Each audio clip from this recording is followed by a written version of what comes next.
खुलुमबाय बयनिसिमबो आरो बे आंनि गोदानै फैनाय चेनेलजों फिन बयखौबो बरायफिननाय जाहैबाय। लोगोफ्रा नायलांदो नै दानि अखा हानायजों फुरा ओरै सुदेमपुर गामियाव माने बानाजों लोमजोबनो नागिरबाय आरोना लोगोफोर नायलांदो।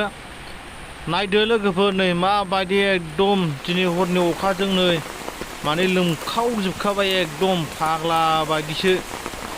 लोगोफ्रा नायलांबाय थादो। दायो नै अखा हानायखाय जों जेरावबो थांनो मोनासै, बेनिखायनो गामियाव मोनफा मोननै बे प्रग्रामखौनो जिखुनु जा जोङो हगारनो सानबाय। नोंथांमोनहा नायलांदो आरो भिडिअखौ नायनानै जाहाथे मोजां मोनोबा साबस्क्राइब खालामनो दाबाव आरो लोगोफोरनो शेयार खालामदो, लाइक कमेन्ट हरनो दाबाव। बिदिनो नोंथांमोननि गेजेराव मोजां मोजां भिडिअ जों लाबोनो सानगासिनो दं। दा अखा हानायजों जोङो थांनो हायाखै नै। लोगोफ्रा नायलांदो फुरा लोमखावखाबाय आरोना, दाबो गेजेरानो नाङाखै। आरो नैबे दै बिमाया नै फुरानो लोमखावखाबाय, उसिजोब्बाय।